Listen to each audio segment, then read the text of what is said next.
La cafetière, partie 4. Lorsque je repris connaissance, j'étais dans mon lit. Arrigo Coïc et Pedrino Borgnioli se tenaient debout à mon chevet.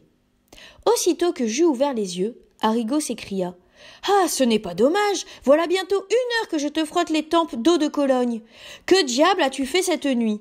Ce matin, voyant que tu ne descendais pas, je suis entrée dans ta chambre et je t'ai trouvé tout du long étendu par terre, en habit à la française, serrant dans tes bras un morceau de porcelaine brisé, comme si c'eût été une jolie et jeune fille. » « Pardieu, c'est l'habit de noces de mon grand-père, dit l'autre en soulevant une des basques de soie fond rose à ramages verts. Voilà les boutons de strass et de filigrane qu'il nous vantait tant. Théodore l'aura trouvé dans quelque coin et l'aura mis pour s'amuser. Mais à propos de quoi t'es-tu trouvé mal, ajouta Borgnioli. Cela est bon pour une petite maîtresse qui a des épaules blanches. On la délace, on lui ôte ses colliers, son écharpe, et c'est une belle occasion de faire des minauderies. Ce n'est qu'une faiblesse qui m'a pris. Je suis sujette à cela, répondis-je sèchement.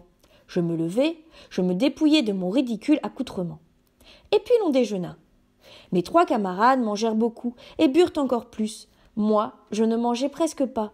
Le souvenir de ce qui s'était passé me causait d'étranges distractions. Le déjeuner fini, comme il pleuvait à verse, il n'y eut pas moyen de sortir. Chacun s'occupa comme il put. Borgnioli tambourina des marches guerrières sur les vitres. Arrigo et l'hôte firent une partie de dames. Moi, je tirai de mon album un carré de vélin et je me mis à dessiner. Les linéaments presque imperceptibles tracés par mon crayon, sans que j'y eusse songé le moins du monde, se trouvaient représentés avec la plus merveilleuse exactitude la cafetière qui avait joué un rôle si important dans les scènes de la nuit.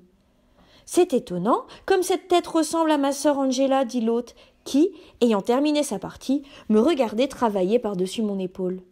En effet, ce qui m'avait semblé tout à l'heure une cafetière était bien réellement le profil doux et mélancolique d'Angela. « De par tous les saints du paradis, est-elle morte ou vivante ?» m'écriai-je d'un ton de voix tremblant, comme si ma vie eût dépendu de sa réponse. « Elle est morte, il y a 2 ans, d'une fluxion de poitrine à la suite d'un bal. »« Hélas !» répondis-je douloureusement. Et, retenant une larme qui était près de tomber, je replaçai le papier dans l'album.